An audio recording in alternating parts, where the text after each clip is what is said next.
Hi, it's me, Daphne, and welcome to my channel. In today's video, I'm going to be talking about all the books that I read way back in December. I know it's basically February by the time you're seeing this video, but January was crazy. I had a lot of New Year, end of year content that I wanted to give you guys, and this December wrap-up got deprioritized. So it's here now. A lot of these books I've talked about to a capacity already. I don't want to bore you. So let's just get through it really quick and check this off the to-do list of things I want to talk to you about. All right, so the first book that I read in December was Pardon My Frenchie. This is a Black romance that takes place in New Orleans between a doggy daycare owner and an ex-military guy who's trying to start his own business for other Army vets. He wants to have like a bar slash barbershop slash hangout place, and it's their romance. Very grumpy sunshine. It was cute. Sometimes it was like a little bit light on the romance. Led me to giving it a 3-star overall. A lot of the times like the characters weren't even interacting with each other that much, and when they came across each other, it was like, oh, he's hot, she's hot, you know? So I wanted a little bit more in the emotional connection between the two characters. We got a little bit more of that towards the end, but overall like a sweet, easy, light, romantic read. Then I picked up Unwrapped, which is a book I've talked to you about a couple times. This is a Christmas romance. I ended up giving this 2 stars, unfortunately. It wasn't as steamy as I wanted it to be, and the mother character ruined the whole story. So I don't want to talk about it anymore. And then I also tried to read A Novel Christmas. This is another Black love story, but I ended up DNFing it, so I don't have a review or like a rating on it. It felt so long and there were no stakes. So the main character, she is a writer and she's trying to find inspiration for a Christmas book. So she goes to this very Christmassy town. She meets this super hot fireman guy and they're just dating each other. There's no like thought of like, how are we gonna make this relationship work, because you don't live here full time, and he's also like a widow and he's falling in love for the first time after his wife passing and like the turmoil with that, but like that wasn't really expressed that much in the writing. So it was like really boring. So I DNF'd it. Even like skimming it was boring. Sorry.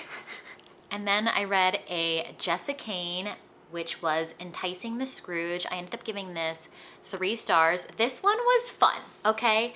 It was fun. It's not my favorite one of hers, clearly, because I only gave it 3 stars, but that one scene is stuck in my brain because it was so ridiculous, but like so funny and so fun. I just love an obsessed hero. You know what? I bumped down the star rating because the girl, so in this one we have the main guy character. He's the Scrooge. He's like very wealthy and it's around Christmas time, and then the heroine is an orphan, but she's like just turned 18 and she's in charge of all the other like children orphans because the owner of the orphanage like died or something, and they have no money, and she's like out begging, and that's how they meet. Like she's begging and she like collapses and he's like, oh my god, she's so beautiful. Oh, I'm in love with her. And then he like wants to marry her immediately. And it's like this wedding scene with like him being like so physically in need of her while the priest is there. And some of the crazy things he said, instead of him saying like, you may now kiss the bride, he like looks at the priest and he's like, I may now fuck the bride. It was just so ridiculous. It was crazy. So funny. Fun time.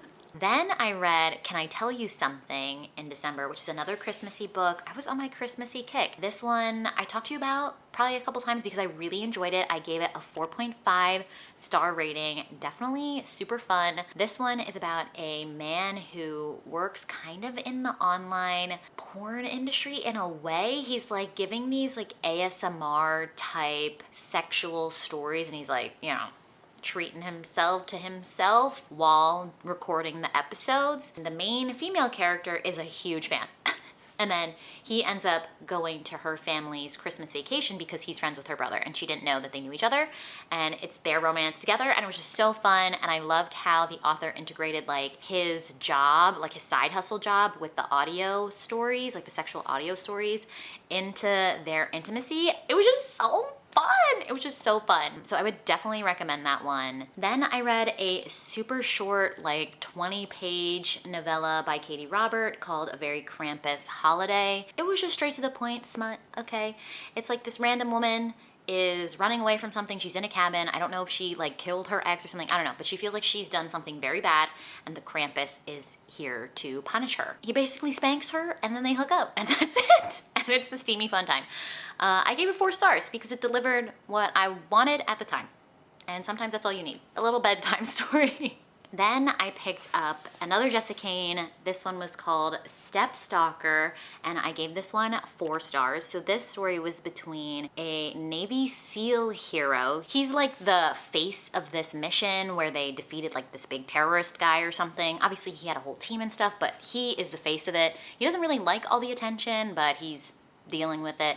And he comes back to the US. His father has recently remarried, and he has a new stepsister. This stepsister had been writing him letters, but he assumed that she was much younger, like maybe like a preteen or whatever, and she's a grown-ass woman. And he's instantly in love with her, and it's their like taboo romance because he's staying at their house for like 3 days before he goes to like an army base stateside or whatever, to train other up-and-coming soldiers. It was just a steamy fun time and it was ridiculous. Them like being sneaky around their parents, and we have a little bit of a curvy heroine. Would recommend it out of Jessica Cain's collection. Then I read my IRL friend's book, which was Dear God, Have You Lost Faith in Me? She goes by a pen name Amani, and this is also a Christmassy book. It's about a woman that lives in New York City. She's a single mom. She lives with her son who's like 9 maybe, and her grandmother. She works like a minimum wage job at a restaurant, and it's just her trying to make the best Christmas she can for her son, but like life is just beating her down repeatedly. So there's a second book to the series, so I have to continue it. This is like fairly conclusive, but also there's definitely more to this woman's life. You know, I feel like the Christmas season is probably over for this book, and it continues on in the second one with like other stuff, but the overarching like struggle of this woman, there's definitely more to be told. I gave this 4 stars, and honestly, like the writing is very strong for an indie published book, and I'm so proud of my friend for like doing this. So I know she is in the process of writing the 3rd one, have no idea when that's gonna come out. I'm very impressed and amazed and proud of my friend for writing a book because that is so hard. So love that for her. One other thing, I know it's like Dear God.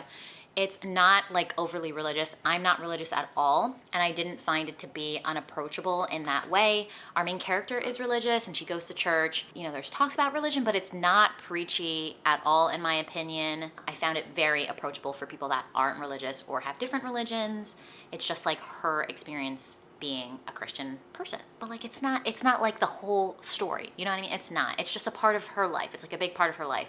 But it's not like everything is about this religion thing in the story. So just FYI if that makes you nervous. And then the last book I read in December was The Most Wonderful Crime of the Year. This is about 2 authors who get invited to a mansion out in the UK, like somewhere in the countryside, to solve the disappearance of their like favorite mystery writer woman. It's kind of like Clue vibes. Overall, it was like a silly fun time. It's not super steamy. It's pretty fade to black. I ended up giving it a 3.5. I will say the thing that most disappointed me was the mystery aspect isn't set up in a way where as the reader you can participate.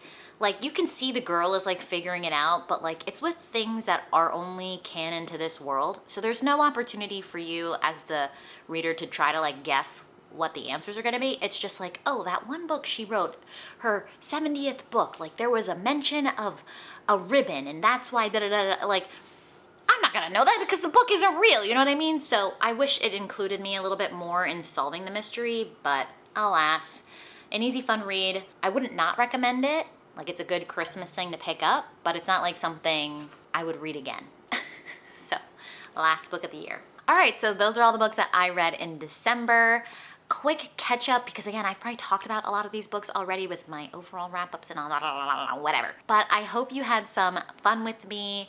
If you enjoyed this video, please feel free to leave it a thumbs up and subscribe down below if you haven't already. I would greatly appreciate it, and obviously it helps out my channel. And I will catch you in another video. Bye!